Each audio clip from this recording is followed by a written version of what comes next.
It began with flashing red and blue lights off our front windows.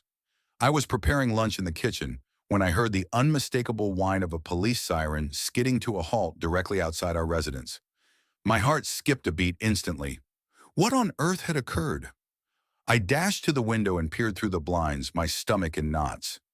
That is when I spotted two police officers emerging from their cruiser and heading towards my 14-year-old son, Jaden. Jaden, who only moments before had been skateboarding in our driveway. Let this absorb. Jaden was not vandalizing something. He was not causing a problem. He was not even in the vicinity of anyone else's property. He was just riding on the brand new skateboard that his grandfather, my dad, had given him for his birthday only a week prior. He had on his helmet, elbow pads, knee pads, and was going slow and steady, just laps up and down the driveway. But someone had called the police on him. And not just anyone, it was her, Karen.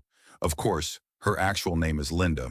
But everyone in our neighborhood knows her as Karen because, well, she is a Karen. She's the self-appointed guardian of our homeowners association, the type of person who carries around a clipboard pointing out infractions like your trash can being visible from the street or your lawn being a half-inch longer. She resides 3 homes down, and she appears to think the HOA regulations are the law of the land, and she's the sheriff. She reported individuals for having 2 loud birthday parties that were for parking their automobiles facing the wrong direction, and even once attempted to locate a neighbor for putting up Halloween decorations too soon. But this time, she had gone beyond a line. I sprinted outside, prepared to fight for my son. But my father, Jaden's grandfather, was already halfway down the driveway. And that's when things began to take a turn Karen never anticipated. Now let me tell you about my dad. He's a level-headed, disciplined man with a quiet presence that immediately inspires respect. He's a former SWAT team commander who spent 27 years in law enforcement. He's commanded hostage extractions, drug raids, high-risk entries, you name it. The guy has nerves of steel and a chess player's mind. He was reclining on a lawn chair at the border of our driveway when the cops arrived. He noticed the flashing lights, got up, walked towards the officers with that smooth, calm gait I've watched 1,000 times. "Good afternoon, officers," he said in his deep, steady voice. "Can I ask what this is about?" The officers gave him a once-over and immediately seemed to recognize him. Lieutenant Hale, one of them masked, eyes widening slightly. "That's right," my dad said. "Retired now, just spending time with my grandson, who, by the way, is that young man on the skateboard. What seems to be the issue?" The officers exchanged a glance, clearly feeling awkward. "We got a call from a resident about property damage and unsafe conduct by a juvenile. We didn't expect to see this." My dad raised an eyebrow. "What you saw is a 14-year-old boy skateboarding on his own driveway under adult supervision with full safety equipment. Is that what was reported?" The younger officer cleared his throat. "Well, ma'am said he was tearing up the street, frightening animals and destroying sidewalks. At that time, Karen emerged from the fortress of her house, storming down the sidewalk with a folder clutched in one hand and phone in the other. 'There he is!' she shrieked, stabbing a finger directly at Jaden. 'That's the one. He's been racing up and down the street all morning. My cat is scared. He's chipping the sidewalk. It's dangerous and against HOA policy.' Jaden had frozen by then, skateboard under his arm, eyes wide. I walked over and gently placed a hand on his shoulder, reassuring him quietly that all would be well.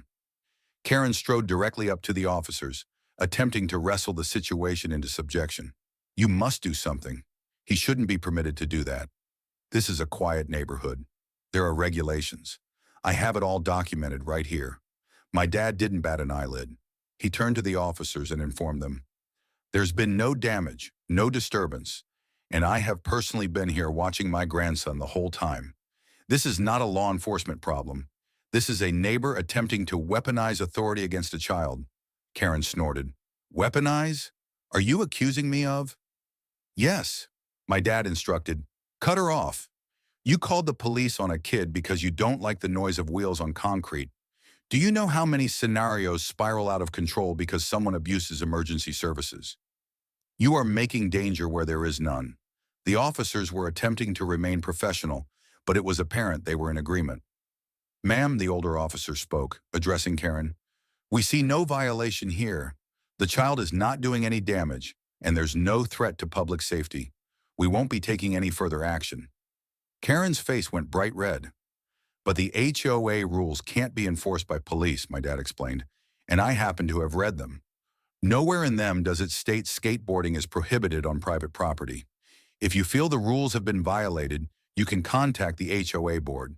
But calling the police over this, that's going too far," she stuttered, glancing around at the increasing crowd of neighbors who had stopped by to see why there was a disturbance.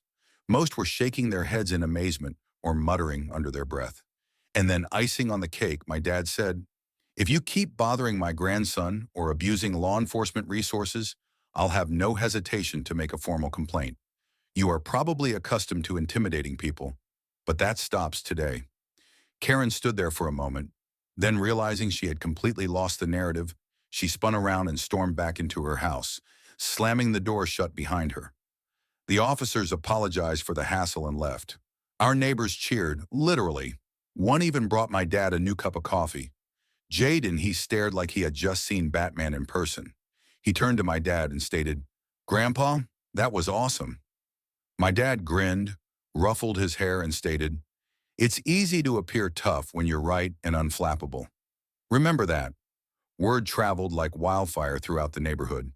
By the weekend's end, almost everybody had heard about how Karen attempted to have a child arrested for skateboarding and how she was shut down by a retired SWAT commander.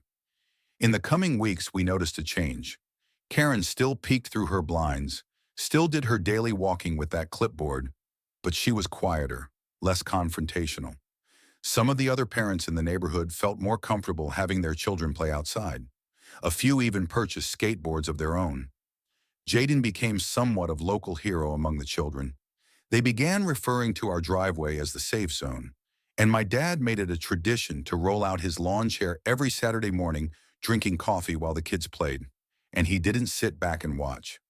Sometimes he assisted the younger kids in learning how to balance, how to turn, how to stop without falling. It became a kind of weekend skate club with Grandpa Hale as the unofficial coach and guardian. We learned a great deal that day. We learned that fear travels quickly, but so does courage. We learned that you don't need to shout to be heard. And above all, we learned that doing what's right doesn't always mean engaging in a fight. It means stopping the nonsense. So if you have a Karen in your life, someone who believes that they can bully you with rules and threats, remember this. Remain calm, be aware of your rights, and don't give in. Bullies count on people being too scared to stand up for themselves. And if you're lucky, you'll have someone like my dad on your side. Someone who won't only teach you how to skateboard, but how to stand up for yourself. Thanks for listening to our tale. If you liked it, don't forget to press that subscribe button for more real-life stories that inspire, entertain, and sometimes make you want to cheer out loud.